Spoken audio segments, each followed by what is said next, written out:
Hello dear students. In this video, we will see what do you mean by circular queue and how to implement it in C.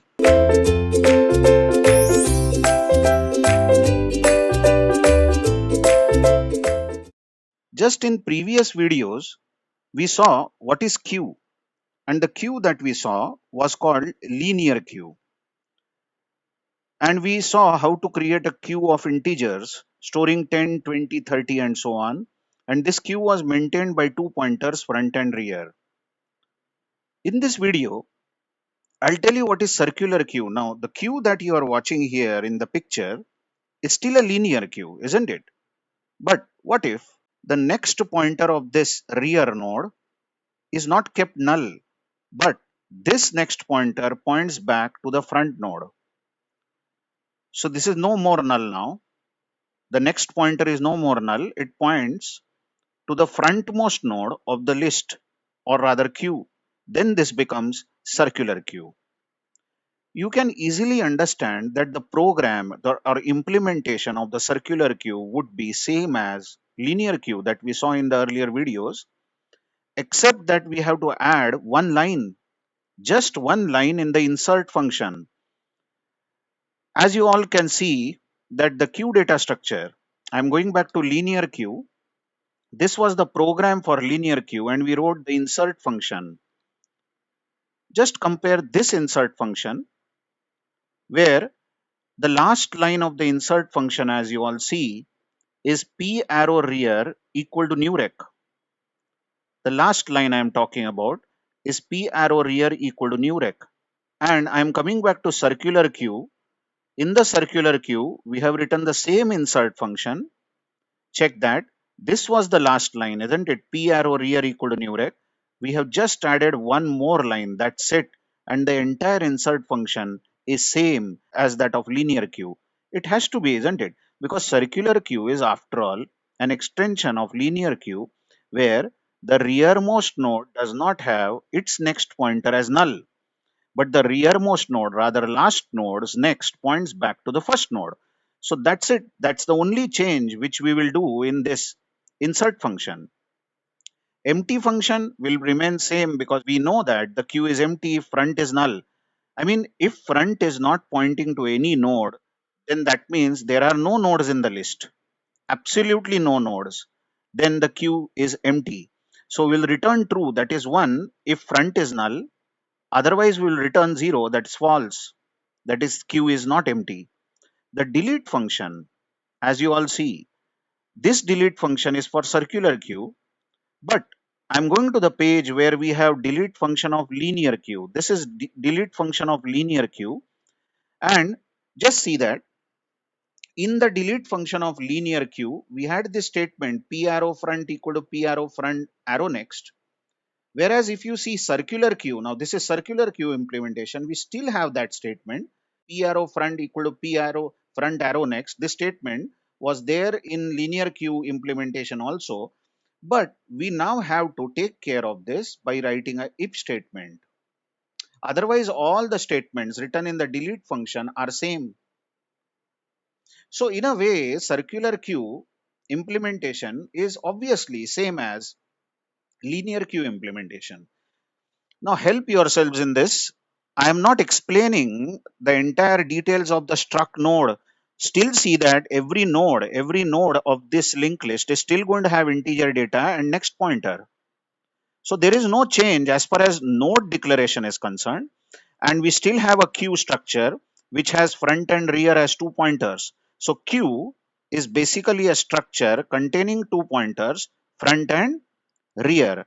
And also in main, just check in main, we are creating this queue, this queue of type queue, and we are initializing front and rear both to null. This is so important to tell that the queue is right now empty. So these two pointers are not pointing to any nodes. And then we of course write a menu driven program where the options still are insert, delete, display, destroy.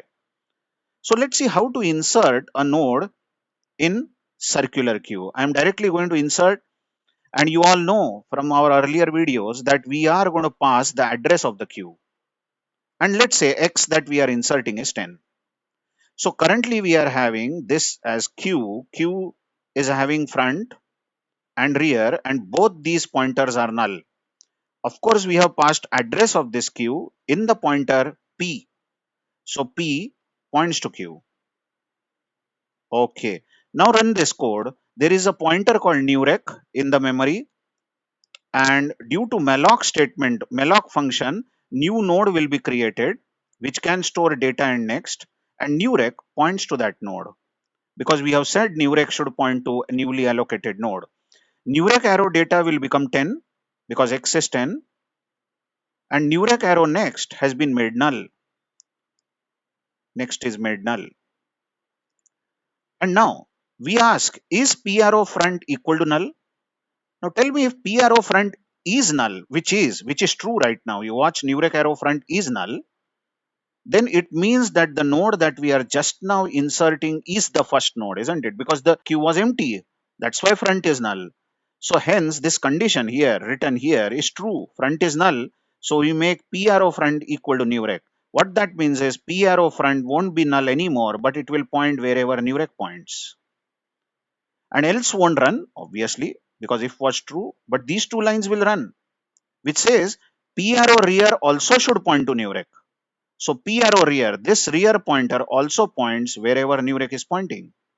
Now comes the big point. Check the line which I am underlining. I am saying P arrow rear arrow next, that is this next of this node, should point wherever front is pointing, but front is pointing to 10 itself. So look at that, 10's next points back wherever front is pointing, and that ends the insert function. I'll just clean up a few things. In that case, many more things will be erased, like newrec, which was created by the function, is erased, p is erased. But you watch the queue.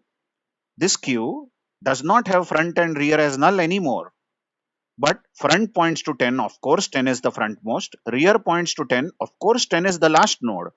But big point is that next pointer of 10 is not null anymore, but it points back wherever front is pointing, and front is pointing to 10. Okay, let's make it fast. Let's insert 20 now in this queue. Let's call insert again. So what happens? Let's not go through each of these statements now. You know that there is a pointer called newrec declared, and then using malloc, we create a new node which has data and next. Then we store 20 as data because we are saying newrec arrow data equal to 20. We make newrec arrow next equal to null. Now we ask a question. Is front null? Is P arrow front equal to null, which is false. Check that this line which I am underlining is false. As front equal to null is false, we are sure that this node 20 that we are now inserting is not the first node. So tell me, what are the changes needed? Come on, you know it from the past videos. We definitely don't want this 10 and 20 to be isolated like this. We want next of this 10 to point wherever 20 is stored. But what is the other change? We want this next of 20 now to point back wherever front is pointing. That means this next of 20 should point back to 10, isn't it? So these are the two changes needed. Of course, we are running the else section of the if now. And in the else section, watch, there is only one line written, P arrow rear arrow next. Watch this. P arrow, check the bottom diagram, P arrow rear arrow next. This next we are talking about should be equal to newrec. Should be equal to newrec. That means this next pointer of 10 is now changing. This will point wherever newrec is pointing, and you know newrec is pointing to 20. After that, these are the two lines which will run. These are out of ifs, isn't it? These are out of if else. So first line is says P arrow rear should point wherever newrec is pointing. So rear now, which was pointing at 10, observe, will no more point to 10, isn't it? But rear will now point wherever newrec is pointing. That is, it points to 20. And of course, rear should point to 20 because 20 is the last node now. Coming to the last line, here I am ticking in the insert. Coming to the last line, P arrow rear arrow next. Again watch. P Here we go, P arrow rear, this rear arrow next. This is the next we are talking about, equal to P arrow front. What that means is this next is changing and this next should point wherever front is pointing. Watch that front is pointing to 10. And here ends the insert function. That's it. You can just practice by inserting 30, by drawing these diagrams and continuing the diagrams, you will understand as how it is just linear queue. Only one change made, that whenever we insert any new node, we first attach the last nodes next to this new node. So we break this relation of this last node to first node and let this last node point to the new node, and new nodes next should point wherever front is pointing. That are the only changes needed, isn't it? So that's the insert function. In the next video, I will tell you something about how to delete a node from a circular linked list. There is a twist here. In circular queue, it was so simple to delete a node. How did you delete a node from a linear queue? I'm sorry, linear queue was very simple. It was, if you have a queue like this, and this is frontmost node. Then if you delete this, simply ask front to point to next node. So the queue, linear queue, starts from here. But there is a challenge when you delete a value from a circular queue. There is a twist which we have to take care of, which we will see in the next video. Thank you very much.